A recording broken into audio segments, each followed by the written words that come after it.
ভাই বোন আমার কেউ নেই, খালি আমার এই বাচ্চা নেই। আমি সাতক্ষীরা সড়ক ও জনপথ বিভাগের উদ্যোগে শুরু হয়েছে উচ্ছেদ অভিযান। সাতক্ষীরা থেকে শ্যামনগর ভেটখালি পর্যন্ত 62 কিলোমিটার সড়কের ধারে প্রায় 400 ফুট অবৈধ স্থাপনা উচ্ছেদ করা হবে।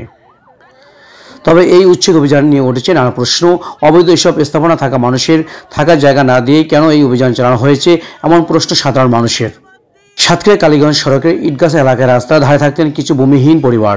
গত সোমবার 1 জুলাই উচ্ছেদ অভিযানের পর বাস্তবিকটা হারিয়ে এসব পরিবার এখন আশ্রয় নিয়েছেন পাশের একটি খোলা মাঠের ভিতরে।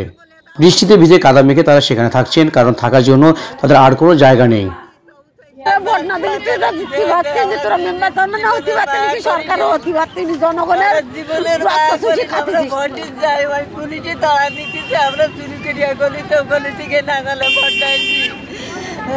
আমাকে খাবার না দাবার না পানি না চাই, সকালবেলা ছাড়াই দিচ্ছি, আজকের সময় বাড়ি আসছি।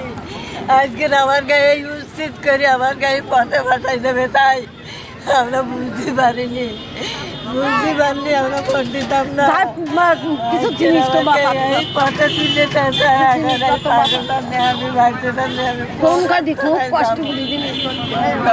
অটো পিকআপ করে পাইকেনা করে, আমি সব করি। আমার ওরা কেউ আশ্রয় দেবে না, আমারও কেউ আশ্রয় দেবে না, কারণ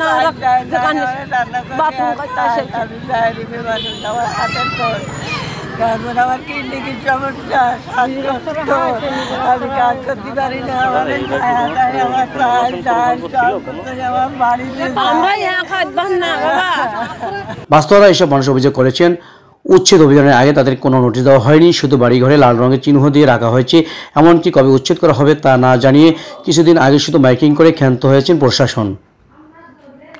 অভিযানের সময় ঘরের জিনিসপত্র, খাবার দাবার সহ একত্রে বুলডোজার দিয়ে গুড়িয়ে দেওয়া হয়েছে। অভিযানটি শহরের নিউ মার্কেটের মোড় থেকে শুরু করার কথা থাকলেও তা ইটাগাছা এলাকা থেকে করা হয়েছে। এছাড়া প্রভাবশালীদের কিছু কিছু স্থাপনা বাদ দিয়ে অন্যগুলো আগে ভাঙা হয়েছে।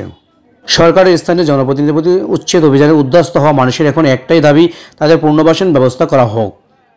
ঘর ভাঙা আগে আমাদের নোটিশ দেয়নি, আর আমাদের হঠাৎ আইসি আমাদের ঘর বাড়ি ভেঙে চুরি তছনছ করে দিয়েছে। তা ঘর বাড়ি না ভেঙে আমাদের মারেন কেন? আমাদের মেরি দে ওরা চলে যান কেন? কিসের জন্য আমাদের মেরি দে যাতুই তো? কিভাবে আমাদের এই ক্ষতিটা কেন করলে? আমরা এখন কোথায় যাব? এই ঝড় পানি মাথায়, এই বর্ষা, এখন আমরা কোথায় যাব? আপনারাই বলি দেন, আপনারাই বলেন। আমাদের কোনো বড় লোক আমাদের পাশেও আসে না, কোনো মেম্বার চেয়ারম্যান, কোনো কেউ এমপি মন্ত্রী কেউ আমাদের ধারে আসে না। বলেন আপনারা কোথায় যাবো এখন? আপনার বলেন। আমাদের ঘর ভাঙার আগে আমাদের কোনো নোটিশ দেয়নি, শুধু মাইকিং করে গেছে যে ঘর ভাঙবে। সরকারি এতগুলো মনে করেন ঘর হয়, 200, 250, 300 এক এক জায়গায় ঘর তৈরি করতেছে। সেখান থেকে যদি সরকার আমাদের একটা করে ঘর দিয়ে দিত, সরকারের জায়গা আমরা ছেড়ে তো চলে যেতাম। এগুলো আমাদের দেয়নি বা নোটিশ দেয়নি, আমাদের এসে মাইকিং করে তো শুনছি। মেম্বার চেয়ারম্যান সবার কাছে আমরা যাচ্ছি, ওনাদের কাছে আশ্বাস দিচ্ছে যে ভাঙবে না, বসত ঘর বাড়ি দোকানপাটগুলো ভাঙবে। অথচ এসে আমাদের এগুলো সব ভেঙে দিয়ে গেল। এখন এই বর্ষা মাথায় বাচ্চা কাচ্চা নিয়ে আমরা ফ্যামিলি নিয়ে সবাই মাঠে অবস্থান করতেছি। আমাদের যদি কোনো জায়গা থাকতো আমরা জীবনে এখানে থাকতাম না, সরকারের জায়গা ছেড়ে দিয়ে আমরা চলে যেতাম। সরকারের এত ঘর অনুদান হচ্ছে, আমরা কিন্তু পাচ্ছি না। বিভিন্ন জায়গায় দরখাস্ত দিতে বলতেছে, দরখাস্ত দিচ্ছি, তবু কোনো কাজ হচ্ছে না, কারণ আমাদের তো এখানে দেখভাল করার কোনো লোক নাই।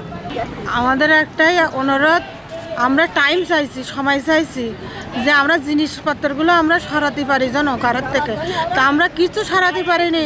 হাঁড়ি, ভাতের হাঁড়ি, রান্না তরকারিগুলো সব ওরির ভেতরে। আমরা দুপুরবেলা কী খাবো এরকম কোনো অবস্থা আমাদের নেই। আর আমরা এই বাল বাচ্চা নিয়ে কোথায় থাকবো? এই বর্ষা মাথায় কোথায় থাকবো? এরকম কোনো ব্যবস্থাও নেই আমাদের। সাতক্ষীরা সড়ক ও জনপথ বিভাগের নির্বাহী প্রকৌশলী মোহাম্মদ আনোয়ার পারভেজ জানিয়েছেন, তাদের হাতে হাতে কোনো নোটিশ দেওয়া হয়নি, তবে কিছুদিন আগে মাইকিং করা হয়েছে। যেসব স্থাপনা ভাঙা হবে সেখানে লাল রঙের চিহ্ন দেওয়া হয়েছে। এছাড়া বাস্তবতার পুনর্বাসনের ব্যাপারে তিনি কিছুই জানেন না বলে জানান তিনি। নোটিশ তো আমরা হাতে হাতে দিইনি এটা কাউকে, এটা মাইকিং হয়েছে 1 মাস ধরে, এবং ওখানে ওদের ঘরের মধ্যে রেড মার্কিং দিয়ে আসা হয়েছে যে তোমাদের এখান থেকে পর্যন্ত ভাঙা হবে। এমনকি ওই যে আপনার যে কলেজের ওদেরও তো মার্কিং দেওয়া ছিল, তারাও চেষ্টা করছে না ভাঙানোর জন্য। ডিসি সাহেব, প্রমুখ সাহেব তাকে বিভিন্ন জায়গায় ফোন দেয়। এখন মনে করেন যে এইগুলো তো কমন অভিযোগ, ঠিক আছে, আমারে বলে দেয়, আমি তো আর 2 দিন আগে বললে সরাই নিতাম, ওরা তো যখন আমরা ভাঙচুর শুরু করছিলাম তারও এবং প্রায় 1-1.5 ঘন্টা সময় পেয়েছে, তখনও তারা সরায়নি। যখন আমরা ভাঙতে গেলাম বলে যে 10 মিনিট সময় দেন, সরাই। এগুলো হচ্ছে মানে মানুষের বাঙালিদের স্বভাবকে নানান রকম অভিযোগ দিবে। মানে আজকে বলতে মানে আমরা মাইকিং করেছি যে আজকের থেকে ভাঙা শুরু হবে, ঠিক আছে? আজকেই ভাঙবো তাই আজকেই সরাই নিবে কেন? 1 মাস ধরে তো বলতেছি ভাই তোমাদেরটা তোমরা সরাই নাও, সরাইনি, ঠিক আছে?